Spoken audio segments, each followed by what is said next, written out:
Hello and welcome to the Northwood Podcast. I'm your host, Heath Jones. I record this podcast at my church in Indianapolis, Indiana, but it's produced and distributed by the All Indiana Podcast Network. If you haven't heard of the All Indiana Podcast Network, you should know that they produce and distribute podcasts made and recorded in Indiana, my home state, by Hoosiers. That's what we call ourselves for some reason. And often, although not always, about topics of interest relevant to our state.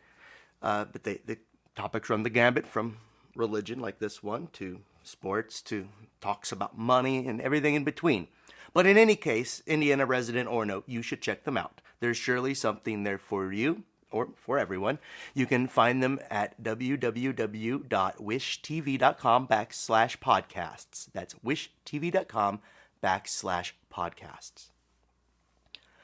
I mentioned my church briefly in passing at the beginning, that I pastor a church in Indianapolis. Well, it's called Northwood Christian Church. You can read about us and find recordings of lessons and sermons or information about our events by going to our website.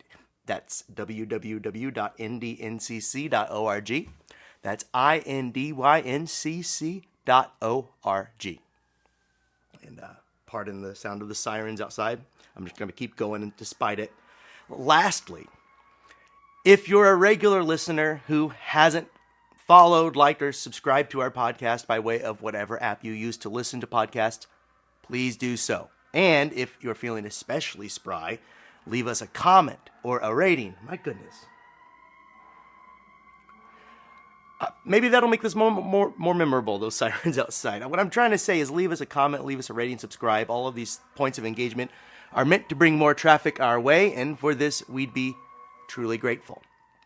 Now, here in a moment, and hopefully once the sirens have ceased, and God help whoever is being responded to by an emergency vehicle, but here in a moment, we'll be considering a reading from the Gospel of John. But before we do, we need to take a pause for our podcast audience. If this means you, we'll find you after these advertisements. And we're back. And as I was saying before, we'll be going over a passage found in the Gospel of John, more specifically John chapter 6, verses 1 through 21. That's John 6, 1 through 21, and it goes. After this, Jesus went to the other side of the Sea of Galilee, also called the Sea of Tiberias. A large crowd kept following him, because they saw the signs that he was doing for the sick. Jesus went up the mountain and sat down there with his disciples.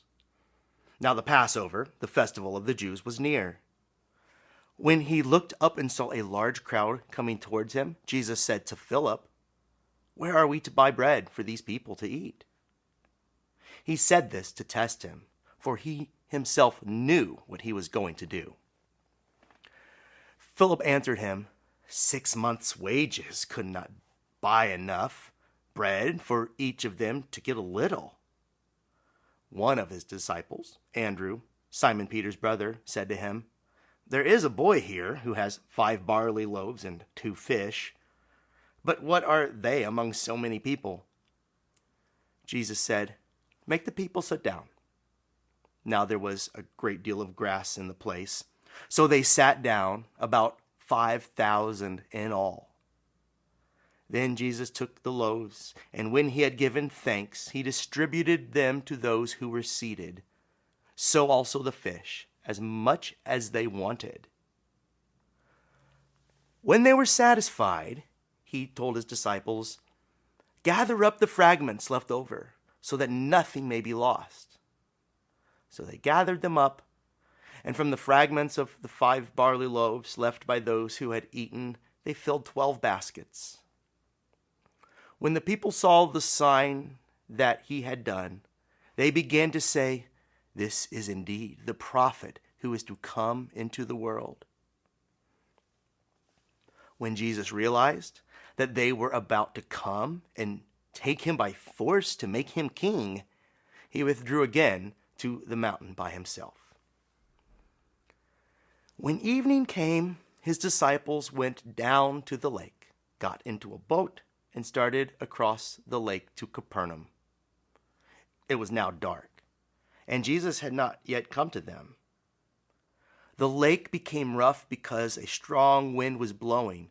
When they had rowed about 3 or 4 miles, they saw Jesus walking on the lake and coming near the boat, and they were terrified. But he said to them, "It is I, do not be afraid." Then they wanted to take him into the boat, and immediately the boat reached the land towards which they were going. Well, there you heard it again, or at least the story about Jesus feeding the 5,000, not that last one. 2 stories, 2 miracle stories back to back. And if you feel like we have been stuck in the same story, there's a reason for that. 3 weeks ago, we considered this same feeding of the 5,000 story from another gospel's perspective, the Gospel of Mark, alongside the story of John the Baptist beheading. And we noted that in placing these 2 meals side by side in Mark's gospel, we can see the values of one of those meals set by Herod Antipas, the ruler, the king, and all of the governing officials and so-and-sos, fancy people. The local king who took the head of the prophet sets one kind of table. It takes the head of the prophet, and people are weighted hand and foot by the poor. Contrast that with the meal that Jesus set before the masses, the one you just read about. A generous meal that was presented to any and to all.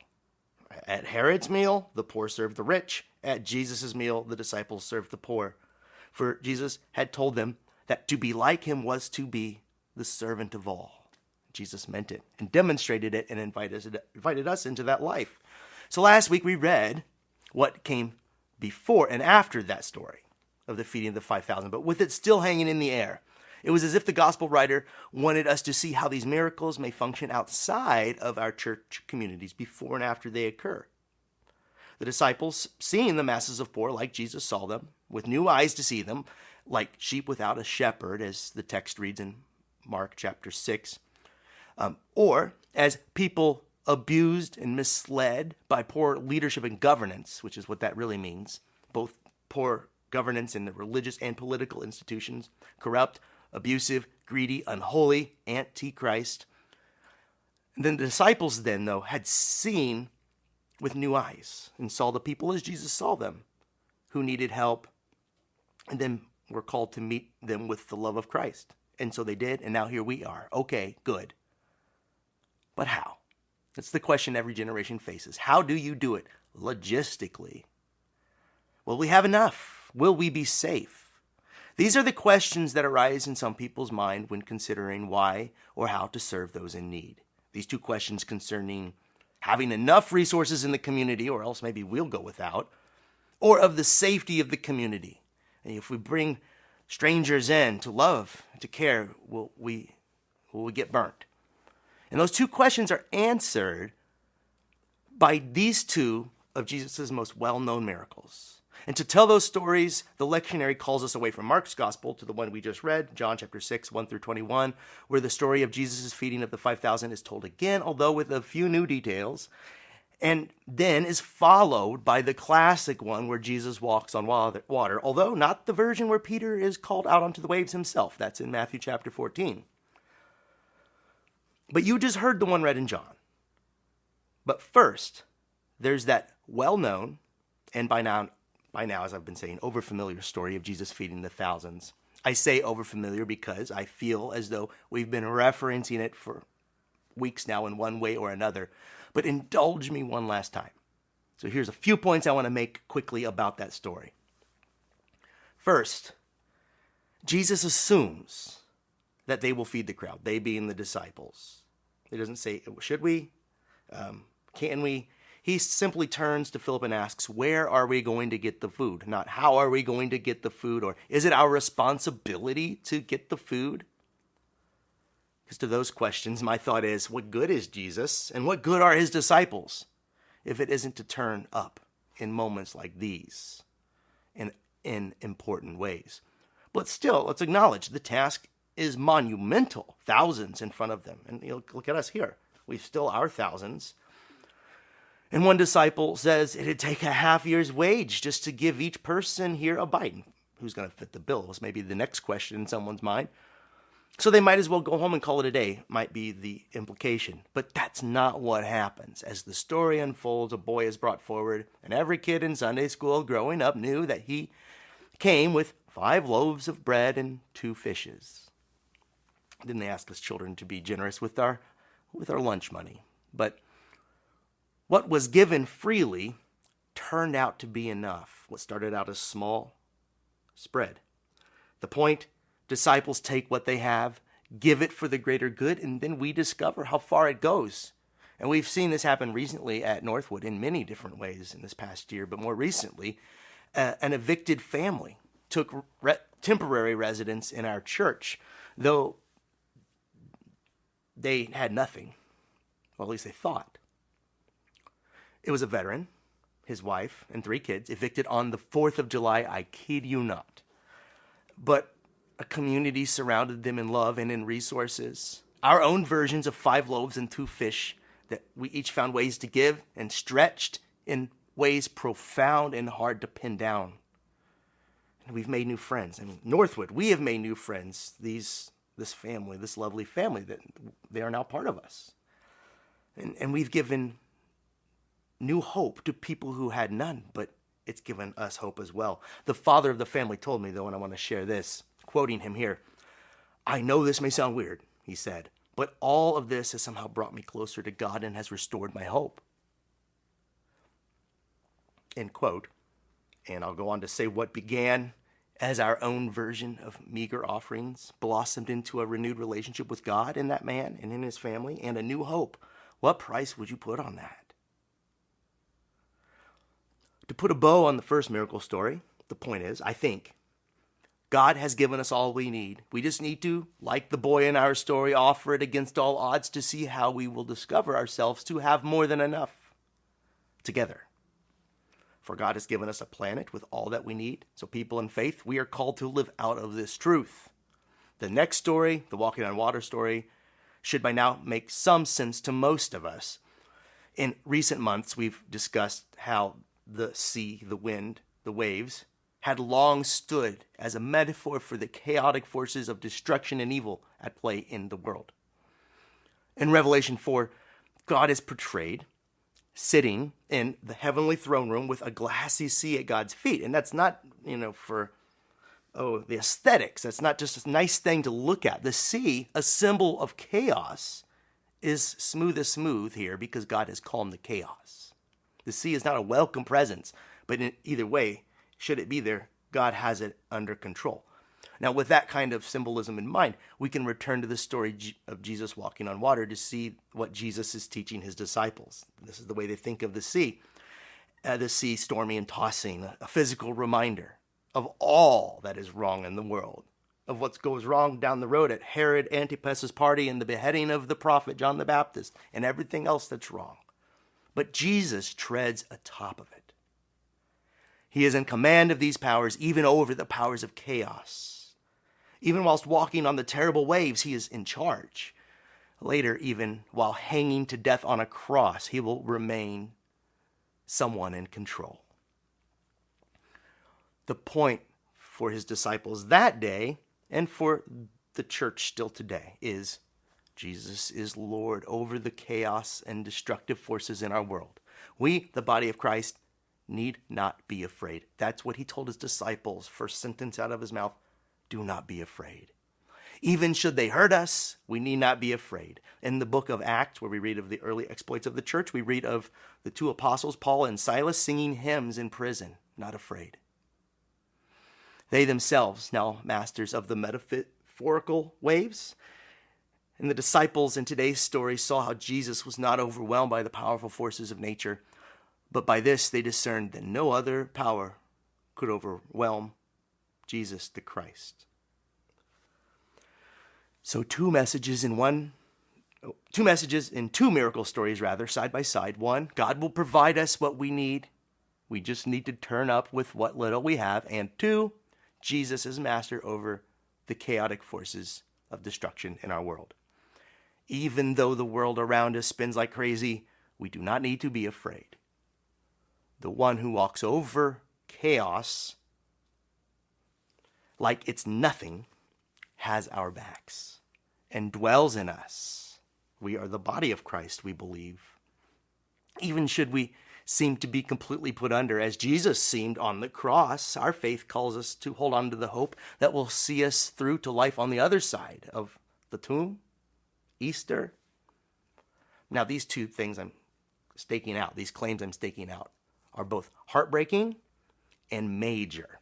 I say major because, come on, if it were true that we needn't feel anxious about not having enough whilst confronting the danger in our world, then, well, others need to know about that if it's true. If it's true, then all that spins around us, assassination attempts more recently, wars abroad, and churning violence at home, market forces hurting some and helping others.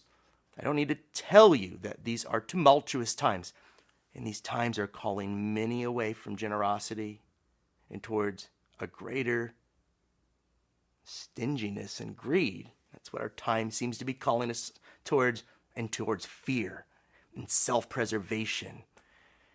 These times are calling us away from trust and towards mistrust and even violence, to violence. These times are, many feel as though, unprecedented, not much to hold on to. And then there's Jesus, walking on water, thumbing his nose at the danger.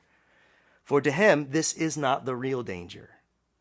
The real danger is in losing your soul in such times. There's Jesus and his friends giving what little they have, even when it isn't enough for themselves at the start. And what is discovered is that when shared, there is enough for everyone. What I'm trying to say is we are beholden to conflicting messages in the air today. There's the messaging of our times calling us toward a greater fear of our neighbors when Jesus told us not to be afraid, a greater fear of scarcity when Jesus has shown us that we have enough, and a greater fear of the chaos at large that we see on the news that overwhelms us. But then there's the messaging of Jesus calling us away from fear and into love for our neighbors and even love for our enemies, as well as hope in the midst of uncertainty. Hope that God will make all things new in the end, and that includes our lives. And whose message is right? Is Jesus' message here true? Is Jesus' teachings wisdom or folly? The answers to these questions are contained, I think, in the months and years to come. I think that we are about to find out if there's anything in this message of Jesus, or if those who are calling us away from it are right in the end. Would it have been better for us to hoard our resources this whole time? Is Jesus some loser who died long ago with nothing the world values left? Or did the one who fed thousands and mastered the calamity of the storms of his time prove us all wrong? As I said, we're about to find out. I think in the coming year or so, we will find out if Jesus' message may save us, or whether those who value profits over people and whose fear leads to hatred and violence, will they rule the earth and bring it down on our heads? Jesus says no. Just read the Sermon on the Mount. But who is right? Again, we are about to find out. But whose voice will you listen to? Given that you're listening to this on a church's podcast, you may well have already claimed your stake or staked your claim. For you and me, it's Jesus all the way. I'm choosing to be generous, even when I have very little, to trust even those who may betray me or hurt me, and then to try to trust again, to try to love my enemies and to faithfully follow Jesus, even on top of these stormy and tossing seas of our times. For context, this is the end of July in the year 2024. Read about it. But my stake is with Jesus, the one who gives out of nothing to find there is enough, and who walks on the chaos and it does not overwhelm him. This is because I know what I believe. I believe in the message of Jesus and where it may lead us. And if his promises are true, we can look forward with hope for whatever is coming next for the human race. This has been the Northwood Podcast. If you like what we're doing here, please subscribe to the podcast by way of whatever app you use to listen, or leave a comment. These points of engagement drive more traffic our way. Or check out our website, www.indyncc.org. And also check out the other podcasts produced by the All Indiana Podcast Network. Until next time, this has been the Northwood Podcast. I am Heath Jones. Peace.